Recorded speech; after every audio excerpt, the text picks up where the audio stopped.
하나님의 은혜와 평강이 오늘도 여러분의 삶 가운데 함께 하시기를 주의 이름으로 축원을 드립니다.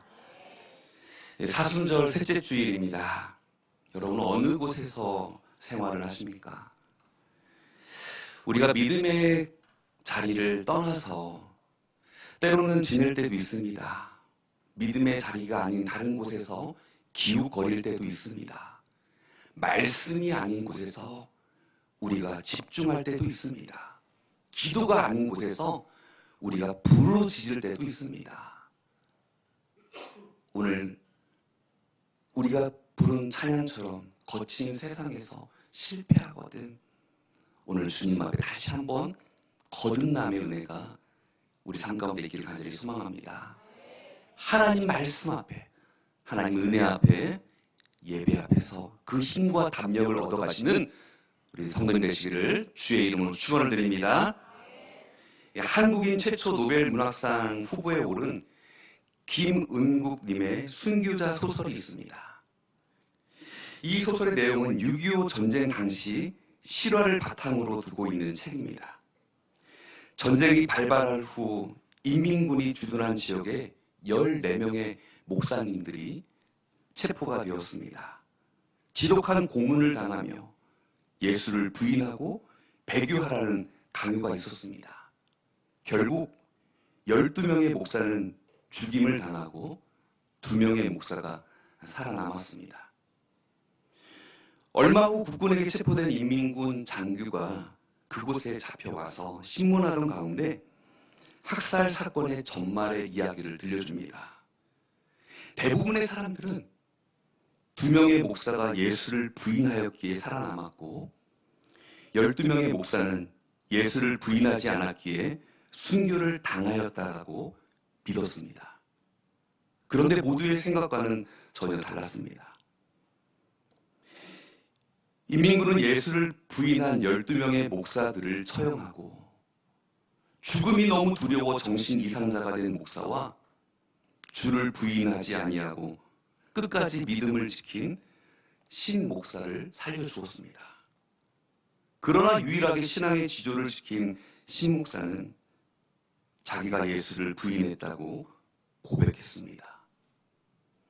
순교를 당한 12명의 목사를 위해 기도하는 성도들의 믿음을 저버리지 않기 위해서였습니다. 자신이 배교자라는 그 악역을 담당하면서 12명의 목사야말로 신앙을 지키다가 순교하였고 신목사 자신은 예수님을 부인한 죄인이라고 고백하였습니다. 예수님을 부인한 자신이야말로 악한 자이기에 용서해달라고 성도들에게 눈물을 뿌리며 호소하였습니다. 평소에도 강직한 신실했던 그 목사들의 그 목숨을 얻기 위해 주를 부인하였다라는 그 사실을 차마 말할 수 없었던 것입니다. 여러분, 누가 주를 부인한 자입니까? 누가 주를 부인하지 않은 자입니까? 자신은 오로지 비난을 받아도 좋습니다. 12명의 순교를 통하여서 성도들의 소망이 흔들리지만 않는다면 나는 오히려 악역을 도맡아서 죄인됨의 삶을 살아도 좋습니다. 여기에서 순교자 소설을 지은 김은국 작가는 바로 이 신목사야말로 진정한 순교자가 아닌가, 그러한 말을 남겼습니다. 우리가 읽은 오늘 본문 말씀에 예수님의 그 수제자였던 베드로가 예수님을 부인한 사건이 기록되어 있습니다. 결국에는 생명의 위협을 느낀 베드로는 예수님을 부인하였을 뿐만 아니라 저주하고 맹세하였습니다. 인간의 나약함의 모습을 보여주고 있습니다. 예수님을 부인하는 그 베드로의 그 모습이 여러분 오늘 사복음서에도 다 기록되어져 있습니다. 오늘 누가복음 본문 말씀을 토대로 하여서 중심으로 마태복음에 기록된 말씀들을 함께 인용하면서 말씀을 드리려 합니다. 오늘 본문 말씀의 배경을 보면 예수님께서 잡히셨습니다. 겟세마네 동산에서 군사들과 대제사장들이 보낸 무리에게 잡히셨습니다. 본문 말씀 54절을 보니 예수를 잡아 끌고 대제사장의 집으로 들어갈새 베드로가 멀찍이 따라가니라.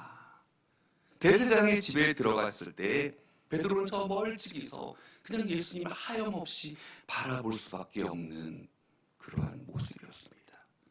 오늘 본문 말씀 55절과 57절 말씀에 보면 사람들이 뜰 가운데 불을 피우고 함께 앉았는지라 베드로도 그 가운데에 앉았더니 한 여종이 베드로의 불빛을 향하여 앉은 것을 보고 주목하여 이르되 이 사람도 그와 함께 있었느니라 하니 베드로가 부인하여 이르되 이 여자여 내가 그를 알지 못하노라 하더라. 고백하였습니다. 베드로의 그 첫 번째 예수님을 부인하는 장면이죠. 본문 말씀 58절 말씀에 보면 조금 후에 다른 사람이 보고 이르되 너도 그 도당이라 하거늘 베드로가 이르되 이 사람아 나는 아니로라 하더라고 대답하였습니다. 베드로의 두 번째 부인입니다. 오늘 본문 말씀 59절에서 60절 말씀에 보면 이제는 1시간쯤 있다가 또 한 사람이 장담하여 이르되 이는 갈릴리 사람이니 참으로 그와 함께 있었느니라. 베드로가 이르되 이 사람아 나는 내가 하는 말을 알지 못하노라 하고 아직 말하고 있을 때에 닭이 곧 울더라. 이제 세 번째 주를 부인하는 베드로의 모습을 알 수 있습니다. 예수님께서 말씀하셨습니다. 내가 오늘 닭 울기 전에 내가 나를 3번 부인하리라. 마태복음 26장에 보면 베드로가 예수님을 더욱 강하게 부인하는 모습을 볼 수 있습니다. 마태복음 26장 70절 말씀을 보면 베드로가 모든 사람 앞에서 부인하여 이르되 나는 내가 무슨 말을 하는지 알지 못하겠노라 하며 라고 말합니다. 베드로는 예수님을 부인하였습니다. 마태복음 26장 72절 말씀에 보면 베드로가 맹세하고 또 부인하여 이르되 나는 그 사람을 알지 못하노라 하더라. 부인하고 맹세합니다. 마태복음 26장 74절 말씀에 살펴보면 그가 저주하며 맹세하니 이르되 나는 그 사람을 알지 못하노라 하니 곧 닭이 울더라 라고 말씀합니다. 오늘 베드로가 예수님을 모른다라고 저주하고 맹세까지 하였습니다. 베드로는 누구입니까? 예수님의 수제자입니다. 베드로는 예수님의 어떠한 제자였습니까? 제자였습니다. 사랑하는 제자였습니다. 항상 예수님께서 베드로와 함께 하셨습니다. 변화산에서 기도하러 가실 때, 겟세마네 동산에 기도하실 때도, 야이로의 딸이 죽었을 때도 베드로와 야고보와 요한을 항상 데리고 다니셨습니다. 제일 먼저 사랑하는 그 제자를 함께 거닐며 다니셨습니다. 마태복음 4장 20절 말씀에 보면 그들이 곧 그물을 버려두고 예수를 따르니라. 예수님을 따라갔다는 거예요. 모든 것을 다 버리고 따른 자가 바로 베드로였습니다. 위대한 신앙 고백도 합니다. 마태복음 16장 16절 말씀처럼 시몬 베드로가 대답하여 이르되 주는 그리스도시요 살아계신 하나님의 아들이십니다 라고 베드로가 고백합니다. 주는 그리스도시요 살아계신 하나님의 아들이십니다. 이러한 고백을 했던 사람입니다. 그런데 그가 주님을 부인합니다. 아니 어떻게 보면 예수님이 잡혀갔을 그때에도 자신의 그 칼을 사용합니다. 오늘 본문 말씀 앞에 50절 말씀에 보면 그 중에 한 사람이 대제사장의 종을 쳐 그 오른쪽 귀를 떨어뜨린지라. 여러분 그 중에 한 사람이 누굽니까? 바로 베드로입니다. 베드로는 예수님이 잡히실 때 확실하게 예수님 편에 서 있었던 자입니다. 그런데 마태복음 26장 35절 말씀에 보면 우리가 다 같이 함께 봉독하겠습니다. 베드로가 이르되 내가 주와 함께 죽을지언정 주를 부인하지 않겠나이다 하고 모든 제자도 그와 같이 말하니라. 아멘. 여러분, 베드로는요 주와 함께 죽을지언정 주를 부인하지 않겠다라고 충성을 맹세하고 다짐하였던 사람이었습니다. 그런데 그가 주님을 모른다라고 3번이나 부인하였습니다. 저주하고 맹세하며 주를 모른다고 부인하였습니다. 사람은 어려운 일을 겪을 때 그 사람의 그 믿음의 깊이를 알 수 있습니다. 사람은 어려운 일을 당할 때 그 사람의 충성과 그 관계의 깊이를 알 수가 있습니다. 여러분, 하나님과의 그 사랑의 관계가 여러분 깊은 관계입니까? 얕은 관계입니까? 오늘 본문 말씀의 54절에 있는 말씀을 보면 예수를 잡아 끌고 대제사장의 집으로 들어갈새 베드로가 멀찍이 따라가니라 라고 했습니다. 이 말씀을 보면 예수님을 잡아 끌고 대제사장의 집으로 들어갔을 때 베드로는 저 멀찍이서 예수님의 그 모습을 바라만 보고 있는 거예요. 여기에서 주목되는 말씀이 바로 이 멀찍이라는 말씀입니다. 적당한 간격을 두고 예수님을 따라간 것입니다. 다른 제자들처럼 그냥 멀리 도망가 숨어버린 게 아니에요. 그냥 간격을 두고 예수님을 따라갑니다.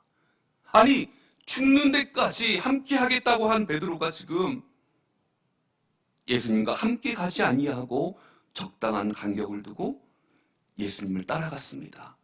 왜 그랬습니까?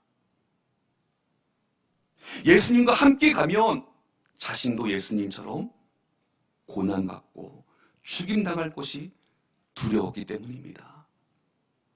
그래서 적당한 간격을 두고 도망한 것도 아니고 함께 한 것도 아니고 적당한 간격을 두고 예수님을 따라갔습니다. 오늘 이 본문 말씀의 베드로를 우리가 쉽게 정죄할 수가 있겠습니까?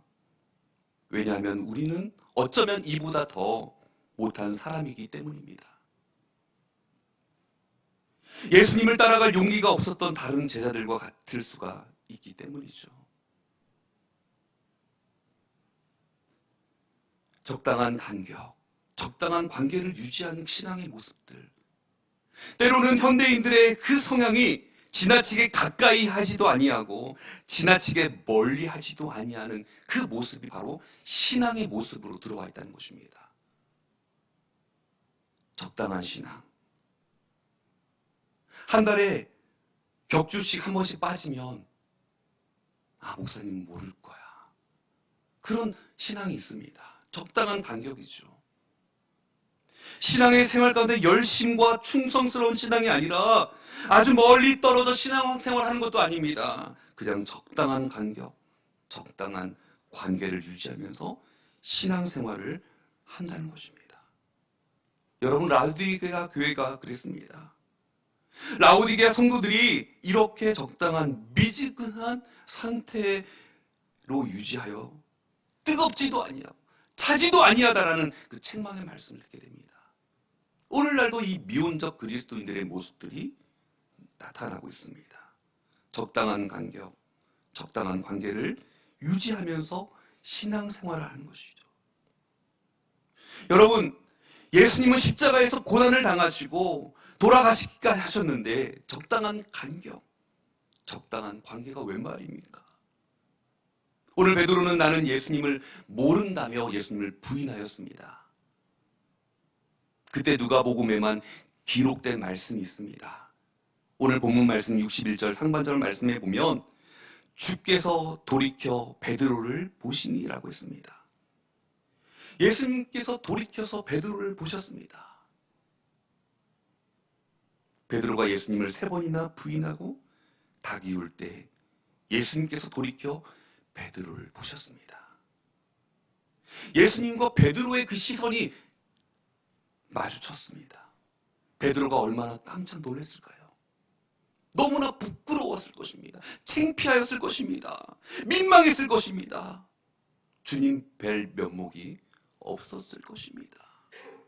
요즘 오늘 우리의 모습이, 주님을 대하는 모습이 이런 모습이 아닙니까? 내가 죽을지언정 주님을 배반하지 않겠습니다. 여러분, 우리는 성도를 다른 말로 신자라고 합니다. 그런데요,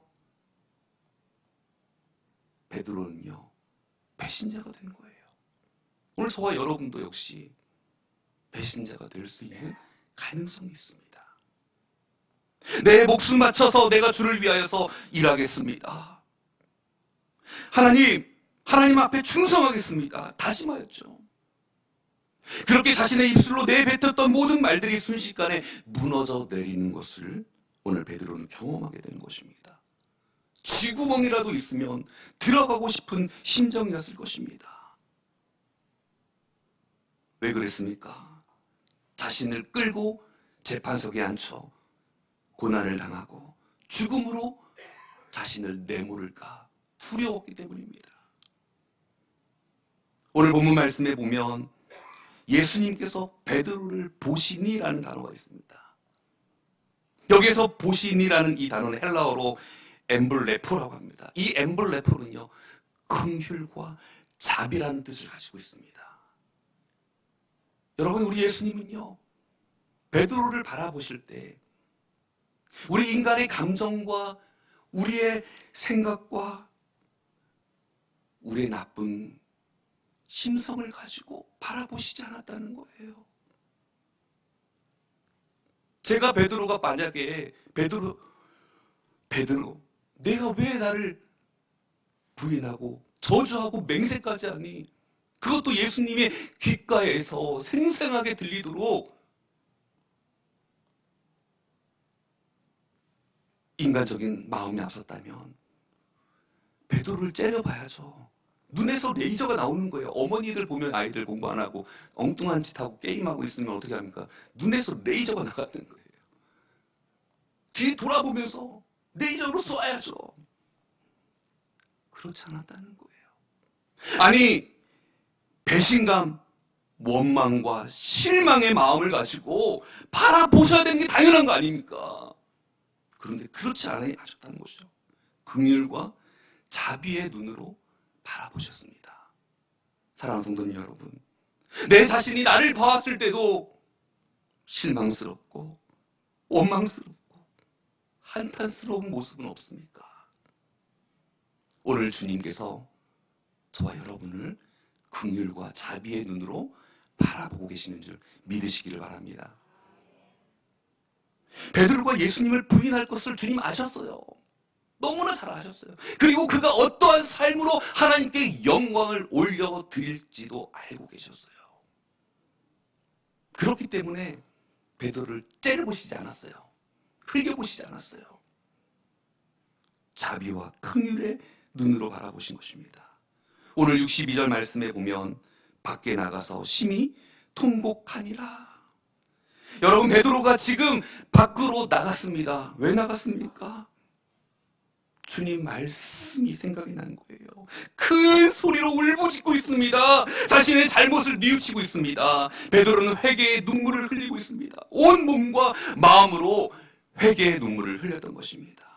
내가 이 정도밖에 되지 않은 사람인가? 내가 예수님과 관계 속에서 이 정도밖에 되지 않은 사람이었던 건가? 예수님에 대한 신앙이 이 정도밖에 안 되는 사람이었던가? 자신을 한탄합니다.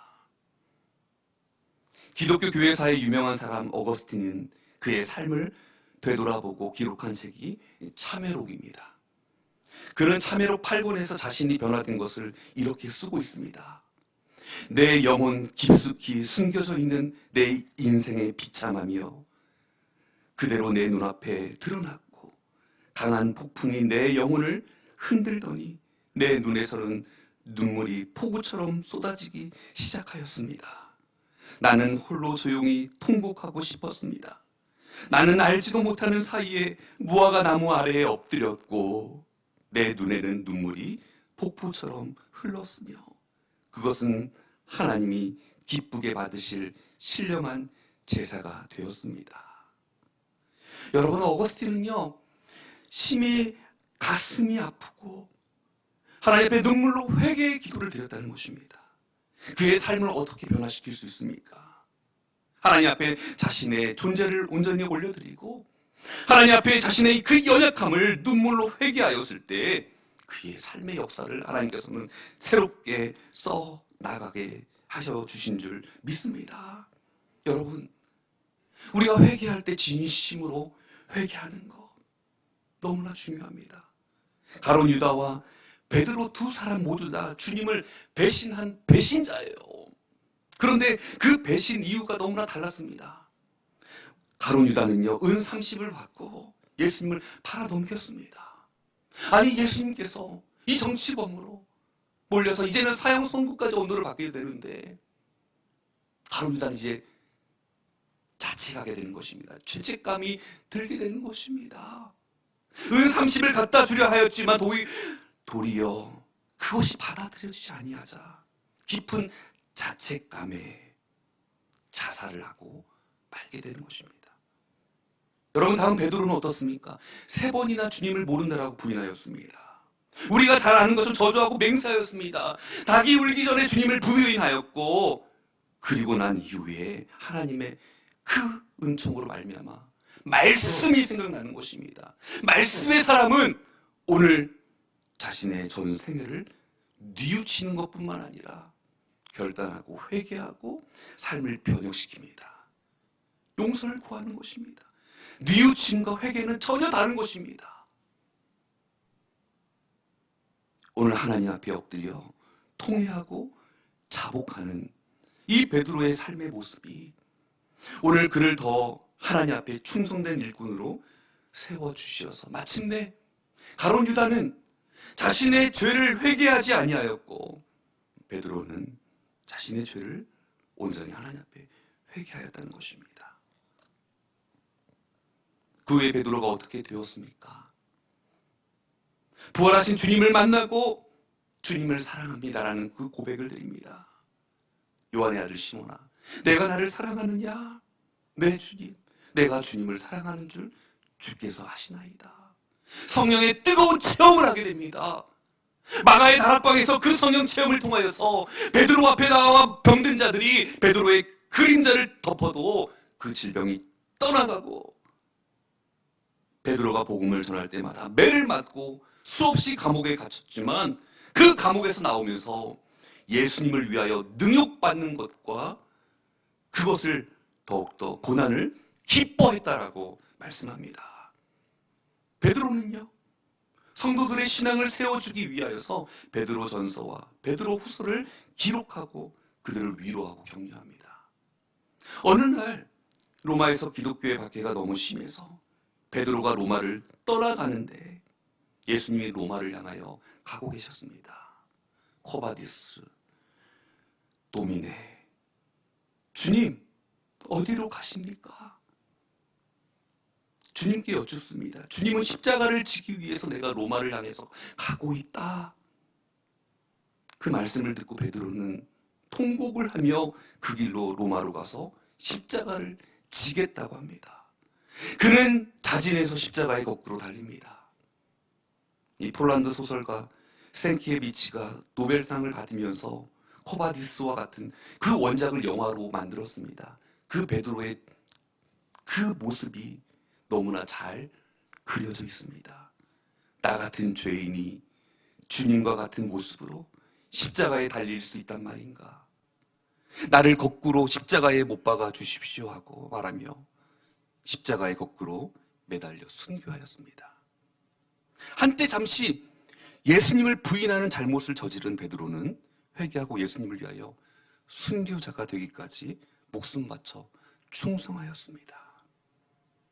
오늘 본문 말씀에 나와 있는 이 베드로가 예수님을 3번씩이나 부인하였을 때 실망과 원망과 배신감의 눈으로 주님은 바라보시지 않았습니다.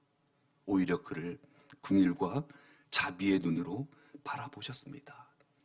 여러분, 우리도 마찬가지입니다. 오늘 우리도 주님 앞에 내 모습 이대로 하나님 앞에 서 있어야 됩니다. 여러분이 눌고 싶을 때 그 눈물을 그냥 놔두어서는 안 됩니다. 그 눈물을 가지고 주님 앞에 나아가십시오. 그 눈물은 상한 감정을 치유하는 회복이라고 하였습니다. 육체의 질병이 떠나가고 영혼의 절망이 떠나갈 줄 믿습니다.